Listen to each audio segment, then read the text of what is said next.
प्रताप जी, आप क्या कहना चाहेंगे रेलवे निजीकरण को लेकर के? हालांकि लगातार ये सवाल उठाया जा रहा है कि जो भारत सरकार है, जितने भी सेक्टर हैं, जो सरकारी महकमे जो सेक्टर हैं, उनको प्राइवेट हाथों में देने का कार्य करती रही है। लेकिन इस समय अभी मौजूदा हालात में जो ट्रेन है, रेलवे का जो पूरा जो सिस्टम है, उसको निजीकरण करने की बात चल रही है। हालांकि क्वेश्चन ये उठ रहा है कि जो सरकारी पटरी है, उसमें प्राइवेट ट्रेन क्यों दौड़ाया जा रहा है? सबसे पहली बात तो ये है, अगर प्राइवेट ट्रेन दौड़ानी है तो आप प्राइवेट पटरी बनाइए, उस पर दौड़ाइए, सरकारी पटरी पे क्यों दौड़ाने काम कर रही है?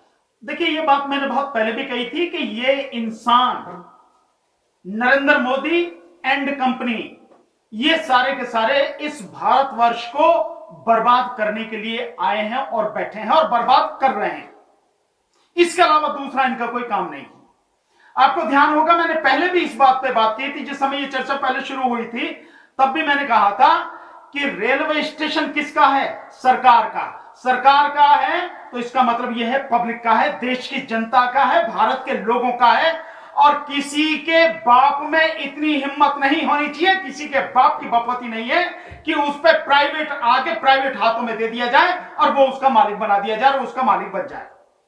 तो रेलवे स्टेशन किसका है? भारत का, यानी देश की जनता का। और रेलवे की जो पटरी है वो किसकी है? वो जमीन किसकी है? पहले तो वो जमीन किसकी है? वो जनता की है, देश की है, देश के लोगों की है। और उस पर बिछी हुई पटरी देश के लोगों की है।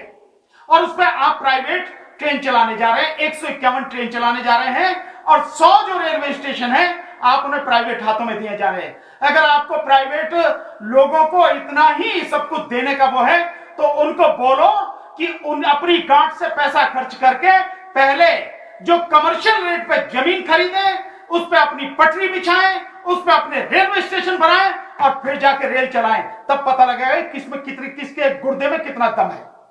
मतलब सरकार की चीज, यानी पब्लिक की चीज, देश की जनता की चीज, और उसी से छीनी जा रही है। और होते कौन है ये छीनने वाले?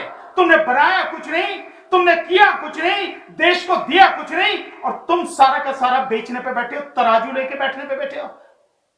तो ये जो भी कुछ हो रहा है ये बिल्कुल गलत। तो जिस तरह से आप बेच रहे हैं ना, ये आपके पिताजी का देश नहीं है, ये आपके पिताजी की, आपके बाबा जी की संपत्ति नहीं है जो आप बेचने में लगे हो। चाइना के सामने सरेंडर करके देश को बर्बाद करने में लगे हैं आप। अरे आपको जवाब देना, उसको जवाब दो ना, चाइना को, ड्रैगन को जवाब दो, मुंह तोड़ जवाब दो, तब पता लगेगी आप देश की संपत्ति को बेच के देश को बर्बाद करने पर क्यों तुले हुए हैं। कि आपको कभी नहीं लगता कि यह काम आपको कभी नहीं करना चाहिए? देश की संपत्ति है, देश के लोगों की संपत्ति है, उनकी तरक्की के लिए, उनकी बेहतरी के लिए, उनकी सुविधा के लिए देश ने बनाई है, और आप इसे बेच रहे हैं।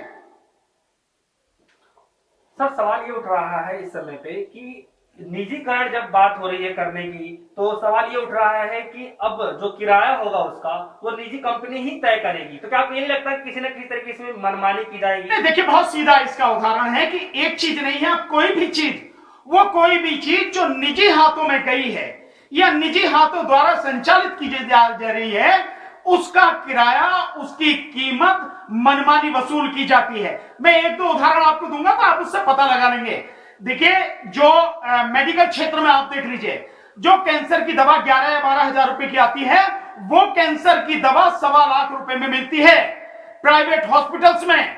यह है स्थिति। और जो निजी हॉस्पिटल्स हैं, ये प्राइवेट हॉस्पिटल्स हैं, उनमें 40% हार्ट के जो ऑपरेशन है, जिसमें जो स्टंट वगैरह लगाया जाता है, ओपन हार्ट सर्जरी की जाती है, 40% जबरदस्ती की जाती है, जिसकी कोई जरूरत नहीं होती। इसके अलावा एक अभी आपने देखा होगा कि एक वीडियो बहुत जबरदस्त वायरल हो रहा है, पंजाब से एक वीडियो है, मेडिकल स्टोर के एक मालिक हैं, सरदार जी हैं, वो उसको दिखा रहे हैं। वो बाकायदा बता रहे हैं कि एक दवाई जिसपे प्रिंट छपा हुआ है, एमआरपी जो छपा हुआ है, वो 2500 रुपए के लगभग है, 2500 रुपए से ज्यादा छपा हुआ है, लेकिन उसकी एक्चुअल कीमत क्या है? 419 रुपए उसकी कीमत है, मात्र 419 रुपए। इसके अलावा एक और दवाई है जिसकी कीमत 450 या 435 रुपए के लगभग की हुई है, उसकी कीमत मात्र 9 रुपए है। सो इससे बड़ी लूट और क्या होगी। और एक मैं उदाहरण आपको बताऊंगा, बड़ा जबरदस्त उदाहरण है। जब आमिर खान ने एक सत्यमेव जयते चलाया था, उस दौरान उस सीरियल में एक राजस्थान में आईएएस ऑफिसर थे, और आईएएस ऑफिसर के यहाँ पे एक लेडी जो है काम करती थी घर पे।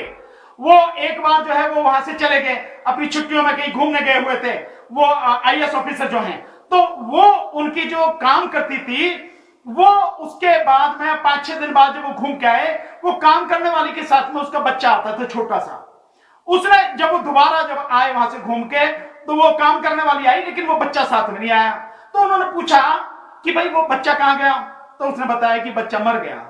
तो उन्हें बड़ा दुख हुआ कि भाई जो बच्चा आता था काम करना, स्वाभाविक किसी से भी प्यार हो जाएगा, छोटे बच्चे तो कोई भी हो प्यार हो ही जाता है। तो उन्होंने पूछा भी क्या बात हुई, कह रहे आप लोग चले गए थे, बच्चा बीमार हो गया, उसे दस्त वगैरह लग गए, मैं दिखाने गई डॉक्टर को, उसने दवा लिख दी, और दवा लेने जब मैं वहां गई तो वो दवा थी 450 रुपए की। मेरे पास पैसा नहीं था, मैंने उससे बहुत विनती करी, बहुत गिड़गिड़ाई, रोई, लेकिन उसने दवा नहीं दी। और 450 रुपए ना होने की वजह से, दवा ना मिलने की वजह से रात को बच्चे की तबीयत ज्यादा खराब हो गई, वो मर गया। उन्होंने कहा भी दिखाना कौन सी दवाई है। उन्होंने वो दवाई मंगाई, और दवाई मंगा के जब देखी, वो दवाई मात्र 4 रुपए की दवाई थी, मात्र 4 रुपए की। 4 रुपए की दवाई और 450 रुपए में दी जा रही है, और ये सबकी आंखों के सामने हो रहा है। ऐसा नहीं है कि नहीं कोई जानता नहीं हो, प्रधानमंत्री खुद इस बात को जानते हैं, पूरी कैबिनेट सरकार उनको जानती है। मैं एक और उदाहरण आपको इसके विषय में बताता हूं, इससे क्लियर हो जाएंगी वो सारी चीजें कि प्राइवेट हाथों में देने का, देश की संपत्ति, देश की तरक्की के लिए, देश के लोगों की सुविधाओं के लिए जो चीजें बनाई गई हैं, जो पहले बनाई सरकार से पहले जो सारी चीजें बनी है, अगर आप प्राइवेट हाथों में दे दोगे तो कितना बड़ा नुकसान होगा। आपको ध्यान होगा, एक जिस समय यूपीए की सरकार थी और उस समय गुलाम नबी आजाद स्वास्थ्य मंत्री होते थे, खुद गुलाम नबी आजाद का स्टेटमेंट एक न्यूज़पेपर में छपा था, मेरे पास रखा भी होगा अभी, कि जो इलाज जो हम यहां करते हैं या जो ऑपरेशन हम यहां करते हैं अपने सरकारी हॉस्पिटल्स में जो होता है, प्राइवेट हॉस्पिटल्स में उसी बीमारी का इलाज, वही ऑपरेशन 10 गुने दामों पर होता है। यह स्थिति, मतलब एक कैबिनेट मंत्री, स्वास्थ्य मंत्री इस बात को स्वीकार कर रहा है। तो प्राइवेट हाथों में जाने का मतलब यह है कि मनमाने तरीके से रेलवे के जो किराया है वो निश्चित किया जाएगा, और ऐसी भी व्यवस्था की जा सकती है कि अगर आपके पास कार्ड नहीं है, आपके कार्ड में पैसा नहीं है, कितना भी जरूरी हो, आप उसमें चढ़ ही नहीं सकेंगे अगर आप टिकट नहीं ले पाए। और इतना महंगा अगर टिकट हो जाएगा तो कौन कौन ले पाएगा। इस देश की कितनी बड़ी आबादी गरीब है। अगर प्रधानमंत्री जी समझ रहे हो, सुन रहे हो, तो जरा ये सोच लें, 80 करोड़ लोगों को 5 महीने के लिए भीख देने का जो उन्होंने कहा है ना, 5 महीने के लिए खाना देंगे 80 करोड़ लोगों को, और जो हमारा फूड सिक्योरिटी जो बिल बना है, एक्ट बना है, उस फूड सिक्योरिटी एक्ट के हिसाब से देश की 82% आबादी को कम कीमत पर अनाज मिलना है। 2 रुपए किलो चावल, 3 रुपए किलो गेहूं, इस तरह से जो मिलना है वो कितने 82%। इसका मतलब हुआ कि लगभग 90 करोड़ की आबादी। तो देश की 90 करोड़ आबादी इस तरह की है जिसकी हालत इतनी बुरी है, और जो बेचारे जाते हैं रेलवे में भूस की तरह ठूस के जाते हैं, ये उनका हालत है, सबने देखा है। तो रेलवे प्राइवेट हाथों में जाएगा तो मनमानी कीमत उनसे वसूली जाएगी, किराया जैसा चाहेंगे वो करेंगे, सुविधाएं दें ना दें उसका कोई मतलब ही नहीं है, क्योंकि किराया आपने प्राइवेट हाथों में दे दिया। जब सरकारी क्षेत्र में ही सुविधाएं नहीं है तो प्राइवेट क्षेत्र में क्या सुविधाएं होंगी। आपका कोई कंट्रोल नहीं रहेगा, आप कुछ नहीं कर सकेंगे, और जिस दिन उन्हें लगेगा कि ये इनमें जो है इनको किसी तरह का कोई फायदा नहीं हो रहा, वैसे ही छोड़ के भागेंगे। जैसे इनके जो चचा भागे, रिलायंस वाला जो भागा मेट्रो को छोड़ के, जो एयरपोर्ट वाली दिल्ली की मेट्रो है उसे रिलायंस ने बनाया और छोड़ के भागा, अब उसे सरकार चला रही है, मेट्रो रेल चला रही है, मेट्रो रेल कॉर्पोरेशन चला रही है। तो ये प्राइवेट हाथों में देने का ये मतलब है क्या इसीलिए दिया जा रहा है, देश को इसीलिए बर्बाद किया जा रहा है। देश की जनता को भी सोचना है, और मैं कहूंगा माननीय प्रधानमंत्री जी जरा सोचो, बुद्धि पे जरा जोर दो। आप देश को बर्बाद करने पर क्यों तुले हुए? इस देश से आपकी दुश्मनी क्या है? आखिर इस देश ने आपका क्या बिगाड़ा है जो इस देश को आप पूरी तरह से बर्बाद करने की सोचे हुए हैं? हाँ सर, एक सवाल ये है कि जो रेल है वो गरीबों का एकमात्र जीवन का एक रेखा है, जो कि सरकार उससे छीनने का कार्य लगातार करती रही है। टैक्स जनता देती है, इंफ्रास्ट्रक्चर होता है वो सरकार का होता है, और जो मुनाफा होता है वो उद्योगपतियों को क्यों दिया जा रहा है? देखिए, उद्योगपतियों की गुलामी कर रहे हैं। मैं ये सीधे बात ये कह रहा हूं कि प्रधानमंत्री और ये सरकार, मोदी सरकार बड़े बड़े उद्योगपतियों की गुलामी कर रही है। और मैं इन शब्दों में कहूंगा, ये बड़े कठोर शब्द है, लेकिन कहूंगा कि बड़े बड़े जो उद्योगपति हैं उनकी चौखट पे जाकर उनकी चौखट को चूम रहे, तलवे चाट रहे हैं, उनके यही काम है और कुछ नहीं है। या यूं कहा जाए कि कहीं ना कहीं इनके बीच में, इनके साथ मिलके जो है देश की संपत्ति को लूटा जा रहा। और क्या मतलब है? आप देखिए, जिस तरह से केवल यही नहीं है, कोयले का भी जिस तरह से निजी हाथों में सारा सौंपा गया है, कोयल इंडिया में जब जबरदस्त तरीके से स्ट्राइक शुरू हो रहे हैं, क्या वहां रोजगार देने की बात कर रहे हो? रोजगार है नहीं। कोल इंडिया में जितने लोग हैं पहले उन्हीं को रोजगार दे दो। पहले आप उनको कहो कि आप करो। कमर्शियल माइनिंग का मतलब क्या है कि आप लेके और उसको बेच रहे हैं, तो क्या कोल इंडिया नहीं बेच सकती? जो बाहर से हमें मंगाना पड़ता है, जो हमारे जरूरी है कोल, उसकी अलावा जो बाकी हमारा है, यहां हम कोल इंडिया नहीं कर सकती खनन। तो प्राइवेट हाथों में बेचने का सीधा सीधा मतलब मैं तो यह कहूंगा कि भैया, जो आप उनको दे रहे हो तो कुछ ना कुछ जरूर उनसे ले रहे हो, चाहे वो पीएम केयर फंड के नाम पे ले रहे हो या किसी भी तरह से ले रहे हो या इलेक्शन के लिए उनसे चंदा ले रहे हो, लेकिन बिना लिए आप कुछ नहीं कर रहे हो। और सीधे सीधे शब्दों में इसको रिश्वत बोलते हैं। रिश्वत ऐसा नहीं है कि आप अपने हाथ में लोगे उसे ही रिश्वत माना जाएगा। कई रूप है रिश्वत के, तो ये वही है और ये भ्रष्टाचार है। और मोदी सरकार में बहुत सीधे से कह सकता हूं, ये निजीकरण का मतलब यह है कि पूरी तरह से भ्रष्टाचार में डूबी हुई है, आकंठ भ्रष्टाचार में मोदी सरकार डूबी हुई है। अन्यथा तो जो सरकारी क्षेत्र के जो उपक्रम है उसको मजबूत किया जाए, जो लोगों को रोजगार उसमें दिया जाए, कंट्रोल अपने पास रखा जाए और अधिक से अधिक लोगों की जिंदगी को सुधारा जाए, संवारा जाए। चंद उद्योगपतियों की डोरी को सलाम करने की जरूरत नहीं है। चंद उद्योगपतियों को भारत की पूरी संपत्ति देकर इस देश को बर्बाद करने की जरूरत नहीं है। 135 करोड़ की आबादी है। इस 135 करोड़ की आबादी में जिसका हक है, जिनका हक है, उनको दो, उनके लिए काम करो। तुम इसी के लिए आए थे। सबका साथ, सबका विकास और सबका विश्वास, ये केवल आपने कहने के लिए रखा है।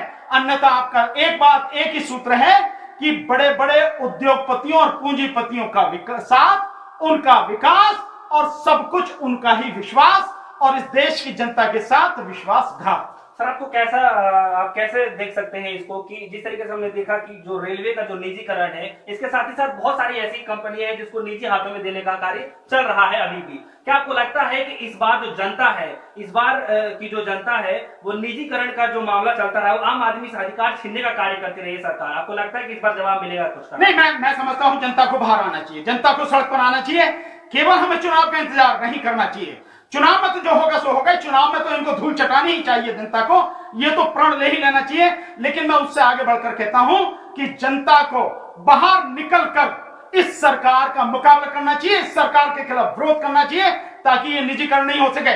पहले प्रधानमंत्री इस बात को बताएंगे कि जो उन्होंने अडानी को 6 एयरपोर्ट दिए, अडानी अब उनमें से 3 एयरपोर्ट सरेंडर करने की बात कर रहा, क्योंकि जो एक निश्चित किराया जाना था साल भर का, वो किराया अभी इसने दिया नहीं अडानी ने, और वो उसका सरेंडर करने की बात कर रहा। तो एक तरफ जिनको दिए वो सरेंडर करने की बात कर रहे हैं, वो निजी वाले हैं, और आप पूरे इस देश के रेलवे को आप बेच दे रहे हैं। इसका मतलब ये हुआ, रेलवे को जो आप बेच रहे हैं, तो रेलवे में जो 12-13 लाख जो नौकरियां हैं, उन नौकरियों को आप खत्म कर रहे हैं। क्योंकि जो सरकारी नौकरी में लोग हैं आज की तारीख में, उन्हें तो जाना ही पड़ेगा। उन्हें प्राइवेट वाले क्यों रखेंगे? प्राइवेट वाले अपने लोगों को रखेंगे, अपने हिसाब से रखेंगे, और बहुत कम स्टाफ रखेंगे, जिससे कि जो है जो उनका मुनाफा अधिक से अधिक हो।